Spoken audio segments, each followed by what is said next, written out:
moving the axis of the organization, which we did eventually, is a point that I would remember for Acumen. And I think these 25 years or 50 or 75 years to come, Acumen will continue with this DNA of theirs.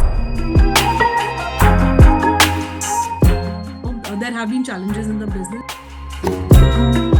You can you can take a person out of sales, you cannot take sales out of that person. Out of a person. Exactly.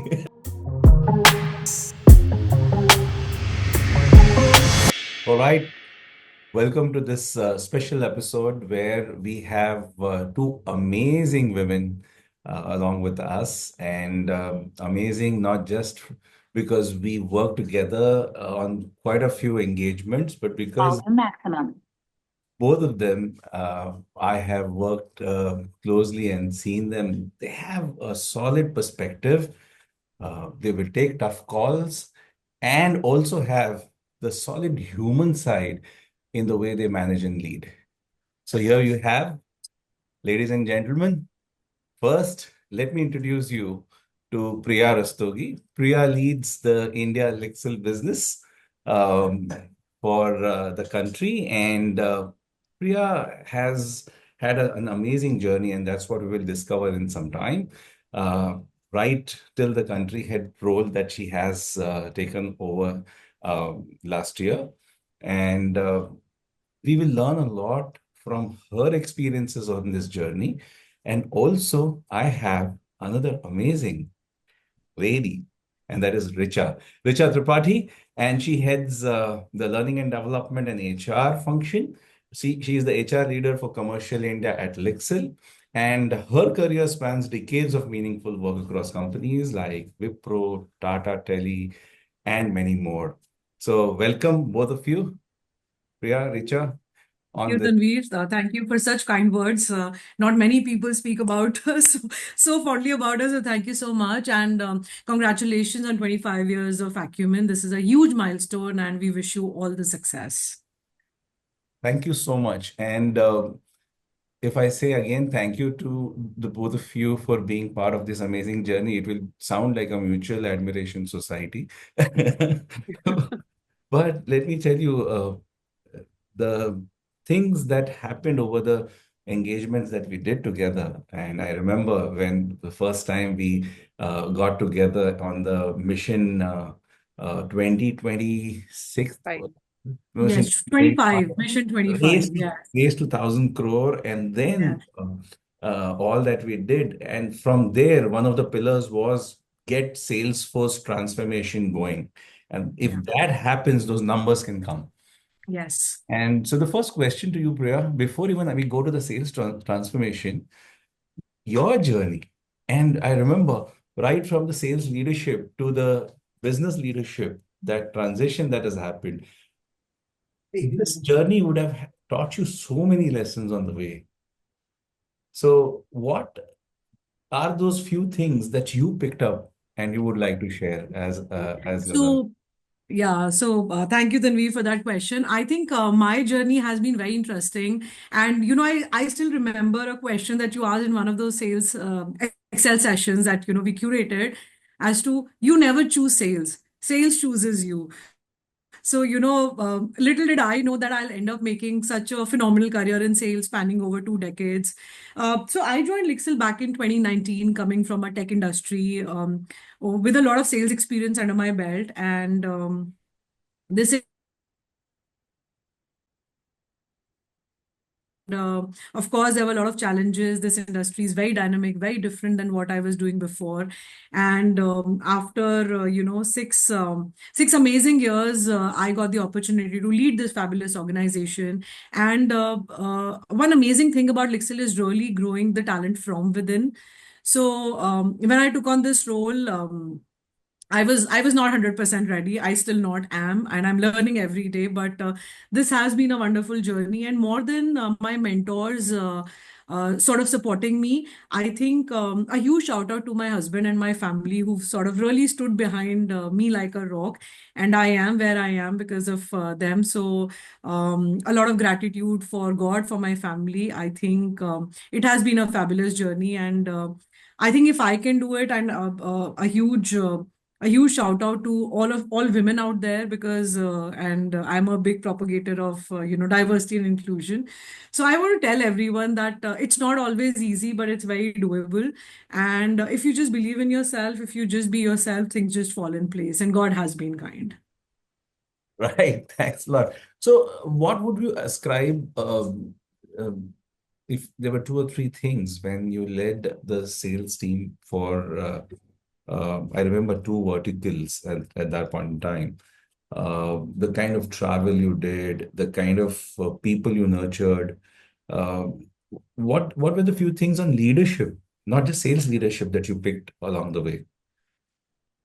I think I have always believed in very transparent communication, and I'm a firm believer of zero hierarchies. So, a lot of times, there have been challenges in the business, and I've really gone down to the last person standing on the ground, who's somebody sitting in front of the customer, because that's where you really get true insight. So, as you grow higher up, and I think most leaders sort of leave the sight of what's really happening on the ground and get very busy in what's really happening at the top. So one leadership trait that I've always practiced, and I will continue practicing, is really getting a pulse on the ground and keep a very honest and transparent communication going both ways. So today also, while I've become the CEO of the organization, a lot of our salespeople have that confidence that if they are stuck, if they're not getting help, they can just pick up the phone and talk to me. So you talked about, I think, Richa and my human side. I think that really is our biggest strength, because we've given that comfort to people, that we're not sitting in some high tower. We're always very reachable. So apart from the regular sales, leadership skills, etc., I think one skill that I have picked up is being honest, transparent, and always being available. Yeah, and I have been present to that. And whenever we had those learning interventions for salespeople across the country, and if you happen to be there, I could see the way people would connect and the kind of things that you would talk to them about in their families, and totally aware of what's happening in that person's life. And especially when you have a large team, you don't have a diary where you maintain, oh, whose family has this, and that's the human side of leadership that I have seen live in front of my eyes. So appreciate that. Yeah, so Tanveer, as you work in different organizations, you sort of learn from people. And in my previous organization, I picked this from my global CEO. In a meeting, I'd become a new mother when I had met him for the first time, and I remember telling him my son's name as a new mother. I was very excited to share, oh, I've just had a son, I've named him this. And then when I met him like a year later, he just remembered and he said, how's Arif doing? And that sort of struck a chord with me, that he took the time to remember. And when I felt so special, I have constantly practiced, because when you ask someone about their families, they sort of bond with you beyond a job, beyond their roles and responsibilities, and they tend to go that extra mile for you. So that really has been my success mantra, so to speak. True, true. You have this not being a circle, but being a star, which I happen to see. What's that? So, oh, very interesting. So, I will not take any credit for this. This came from our Chief People Officer, Jin Montesano. A very dynamic lady. She was in India a few months back, and we were doing a coffee hour. So she mentioned this, and it totally stuck with me, because we especially, and I'm sorry, again talking about us women, right? So we are always trying to be perfect at everything. Okay, I just want to be good at everything, because I don't want anyone to say, oh, Priya is emotional, or Priya does not manage her time well. So I want to be perfect at everything, but it is humanly impossible to be perfect at everything, right? So being a star really means, so if you see, star has these high points and star has these low points, right? So you really have to sort of polish what you're really good at, shine, let it ebb and flow. If you're not good at something, let it just be, and polish whatever you're good at. So be a star, don't be a circle. So this is really sort of working and highlighting your strengths, and not really worrying about what you're not good at. And another interesting story, my very first job interview at the Oberoi Group, right after I did my hotel management, I went through the final rounds and I did not make it to the final round. And of course, I was very heartbroken about it, because I sort of thought that I'm going to get that job.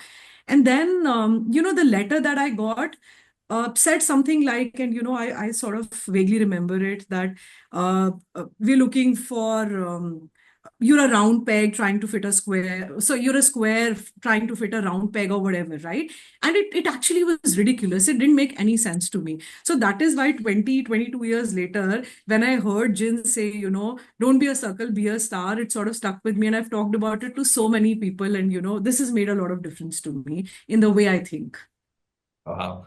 Now let's talk to Richa also here, Yes. especially when Richa Vision 2025 and new challenges, opportunities, and all that we travel. Um, how do you define the success of that, and what were your key takeaways while we went through this journey? So, first is that when we started this journey, I was also very new to LIXIL. I had recently joined, and Priya was in her different avatar at that time in the organization. So, I am very proud and happy to share that the first thing is the kind of inclusiveness and support that I got from the leadership, because a lot of HR initiatives and interventions fall through the cracks because they do not get proper support and attention. It is always put on the back burner. But over here, the entire team, the leadership team was so much involved and encouraging that yes, we need to do, and this is something important. I think that's the most important takeaway for me. A lot of LinkedIn posts or interviews talk about people being at the heart of the organization, but actually witnessing that what it means in action, that people are at the heart of the organization, I think makes all the difference for any such initiative to be successful. So for me, this is the most important part, and we continue to work in the same way. That business will happen if we focus on the right levers, and if we focus on people. So I think that's the spirit that we are still living with. In fact, Richa, I must congratulate you and Priya and the whole team. Beyond the KPIs, when I meet anybody, I see a bunch of happy people at LIXIL India. Uh, and wherever you go, whichever region I have gone to, or whichever part of the sales team or the BD team that I've met, I generally will see people, a bunch of happy people. So beyond KPIs, numbers हो रहे हैं नहीं हो रहे हैं, but challenge hai, challenge not there. But these people are dil se, if I were to say that they're passionate, committed sense, and that's the achievement from this HR culture creation that has happened, and the investments that you people did. And I'm not talking about the money investments on the so many initiatives that you've taken, but the emotional investments in people, which has paid great results. So, Richa, how do you see your role and the HR role evolving in the uh, current progress of your entire LIXIL India vertical? And also, you see corporates, the way things are shifting, whether it is challenges with the new generation, the digitization and AI. And in all of this, how do you see the future shaping up for HR and its role? So I definitely feel a lot of technology orientation. And LIXIL, like we proudly say that even though LIXIL has been in India and we have a legacy of more than 100 years, but we still behave like a startup. And I think that's very important for any organization to be successful. Agility is something which is really important.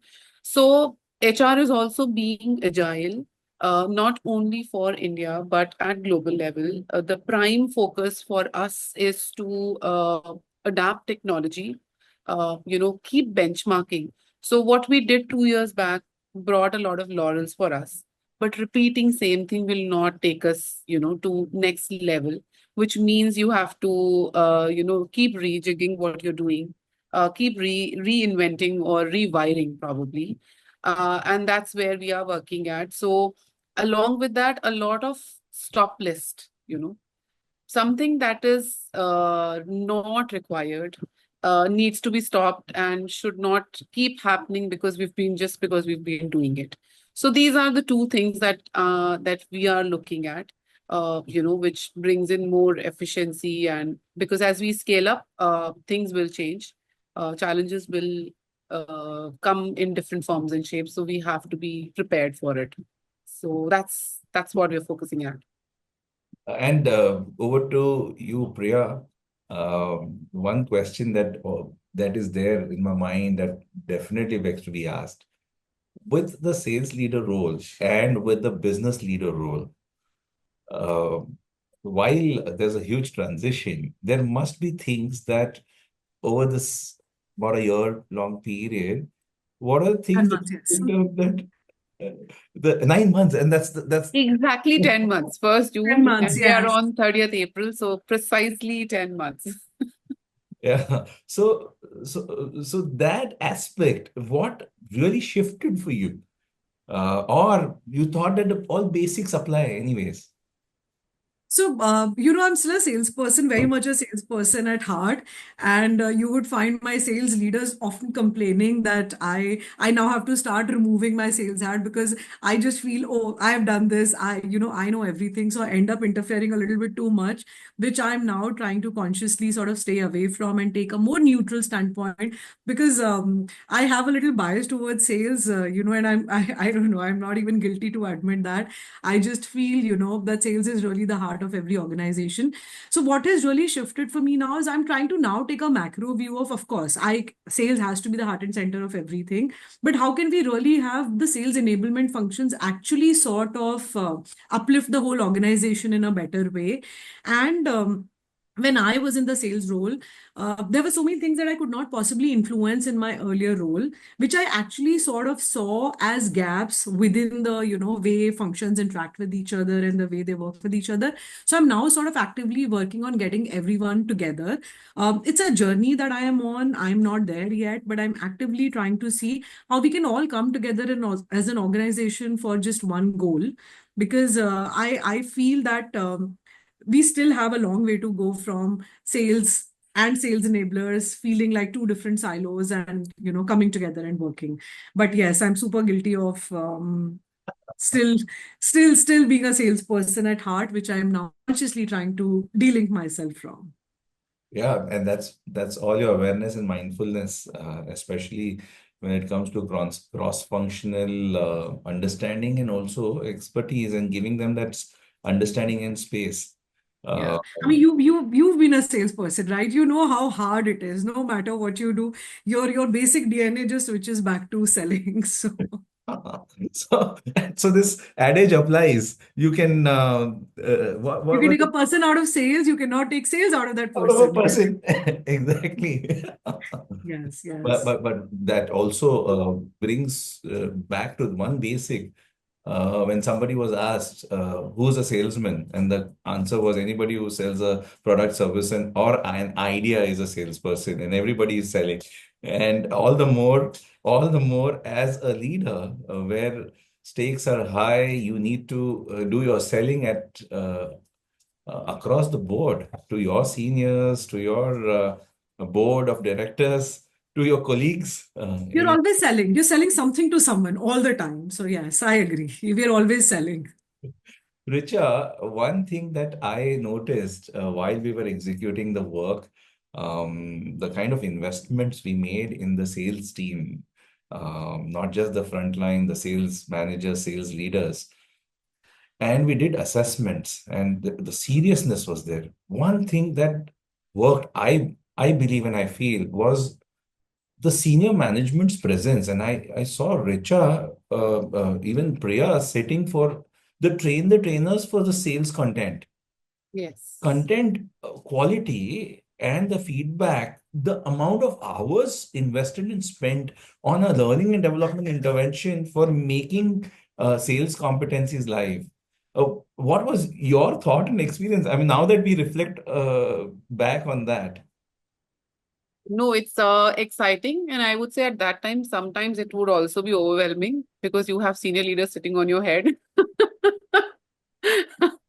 But like I said, the involvement and encouragement and see, any project is does not happen and go live without mistakes. And we did make mistakes, but I think I always had the support and comfort from, Priya, Tushar, and, everyone else in the team, is that it's okay if even if we make certain mistakes, we will still sail through this. So I think that's something that I still relish. And that also gave us a chance to build a bond and relationship, where now I feel confident that if I have to go and suggest something which is probably against the narrative that the management is giving, I do not hesitate, and I am not scared, because I have the confidence that it is okay if I go back and challenge an idea and say that, no, I don't think this is right. I won't be, mistaken, but it would be taken in a positive way, that this is it. It is in the interest of the organization. So I think for me, this is very, very important and comforting fact that you have a possibility to walk up to a CEO and say that, no, I'm not comfortable with this idea being propagated, and let's revisit. So that's the comfort, and that's where the relationship probably evolved and matured, and we're still evolving in that relationship. So I really, really relish that. So now you don't have need to be that Jhansi ki Rani to remove this. I am still tagged with that name, and I I want to carry share a that very title proudly. I want to share a very interesting incident with you, Tanveer. I was in Chandigarh last month, and I was with the team, and we went to an architect. And this girl on the team, she started talking about coffees and coffee plantations, because she realized that the architect's fond of coffee. And then I just it just suddenly dawned on me that what we discussed 2 years back, what went on sort of curating all of this, is finally being practiced by the team 2 years down the line, which is such a huge achievement. So I think, to what you said, so much time and all the hard work that went from all of us is really bearing us so many great results. So very, very heartwarming to see. Awesome. Now, both of you, your personal transformation on this leadership journey, both of you have led with your heart. And what is it that you have gone through personally in terms of that transformation? If you just reflect on that and share with our audience, they will get to even learn a lot more. I think for me, the biggest thing is nothing comes without a sacrifice. You can't have it all. So I think it is an illusion that you can have it all and you can manage everything. So in the last few months of me taking up this role, of course, my travel increased, my time with my family, my time with my friends has gone down, and but I've sort of learned to balance it with quality over quantity. So. That is my transformation. I think I just do not have enough hours in the day to be able to please everyone. But I have tried to cut the clutter, and I have sort of shrunk my circle to really important people, because I can't have it all. And with those people also, it's now just quality over quantity. And I truly, truly hope and that they will understand and appreciate.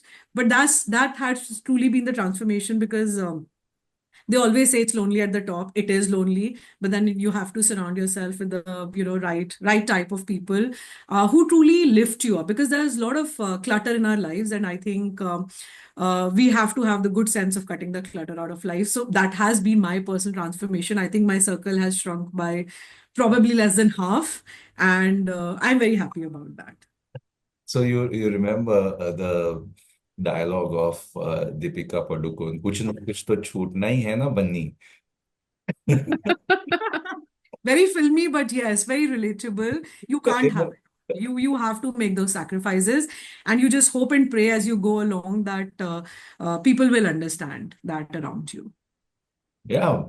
And of course, you will take some efforts there also in making them Yes, understand. yes, And the yes. relationship is important. Uh, Yes. and Richa, what about you? So I would say the whole pride of creating something, executing see it getting matured and reaching a stage where now we are again thinking that, okay, it's time to probably scale it up or take it to the next level.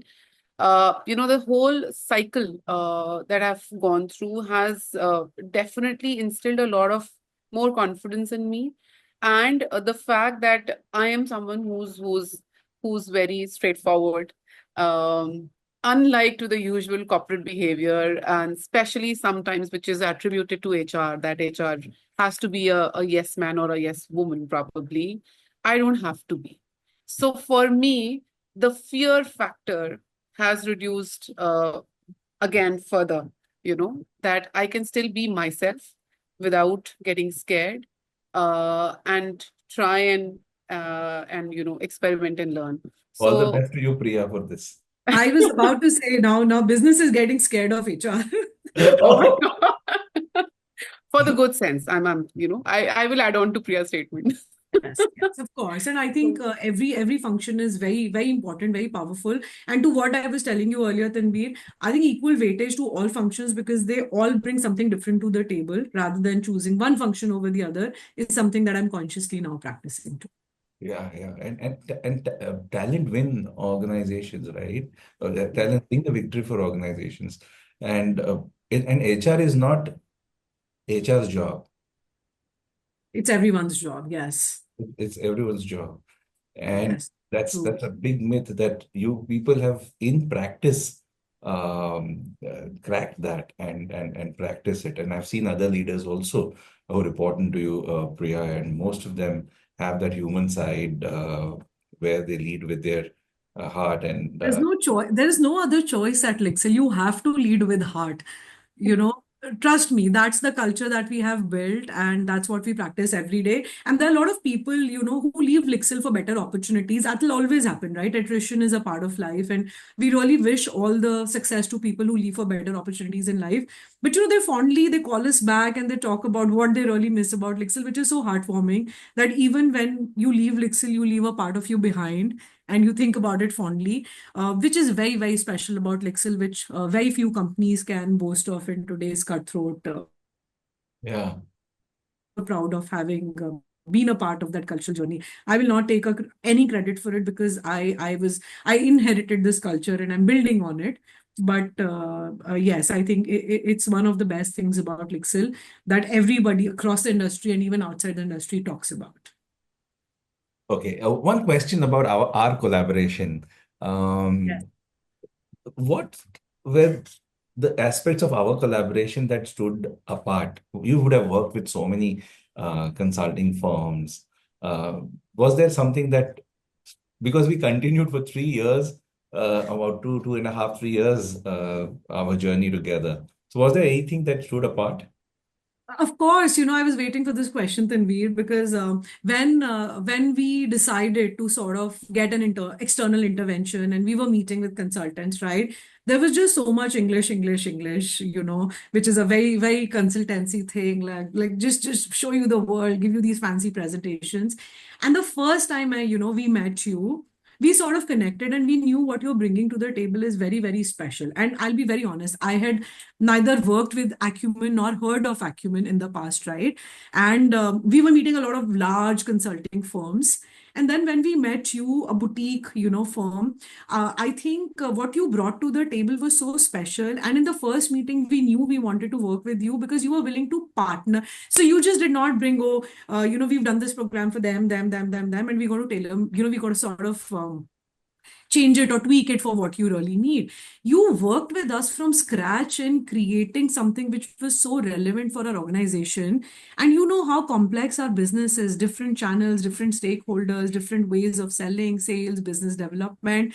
For me to understand it was so difficult. So, for you guys to step in and then creating something so special, which has sort of become a guidebook for us, sort of sales Bible for us. And, we keep talking about it all the time as to, I keep quoting, the other day I was telling someone, you want to be a BMW or do you want to be Tata Motors? And then we did this whole persona mapping on the board. And in our recent strategy meet, we said, okay, pick 5 best dressed people. And what do you think?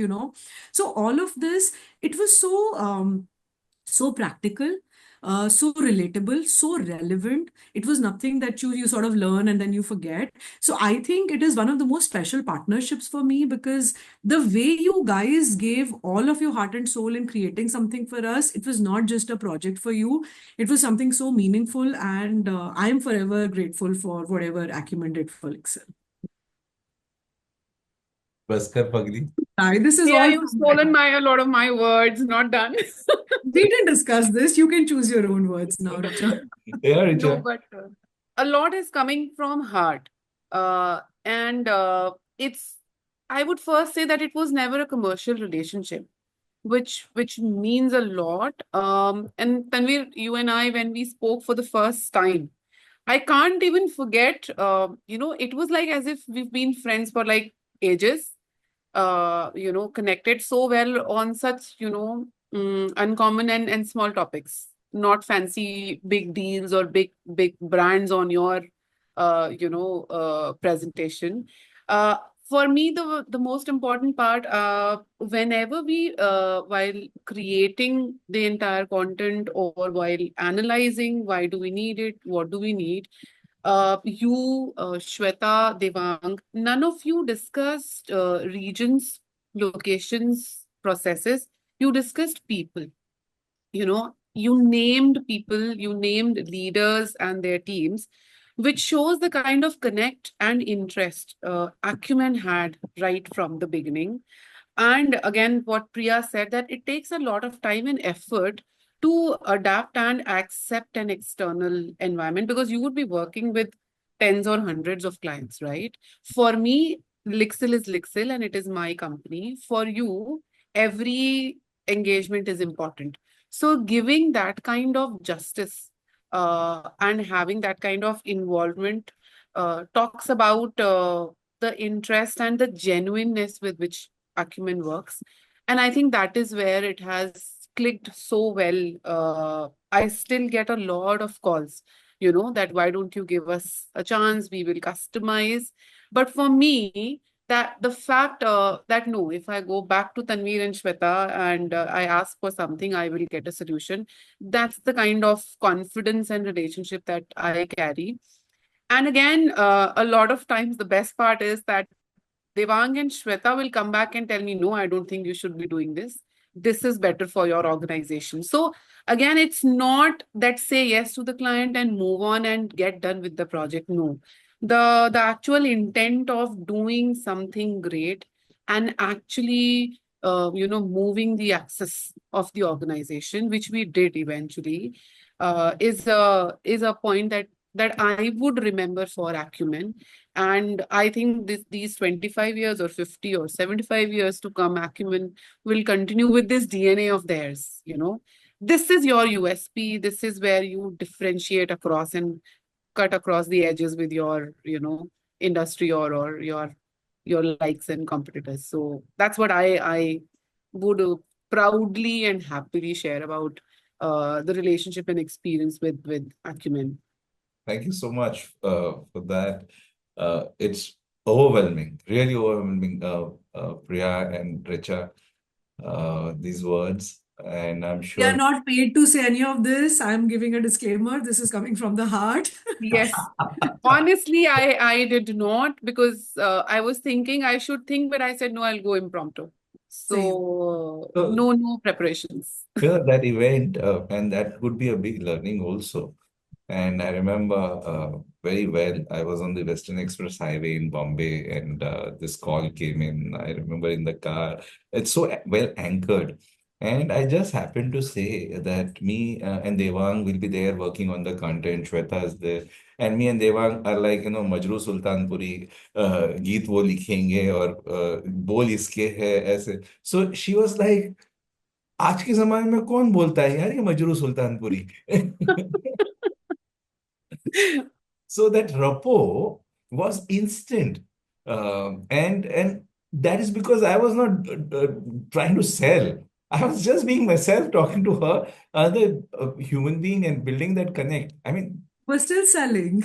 Yes. And look at the melody that we created together, I right? remember, okay, to sell, do not sell. yeah.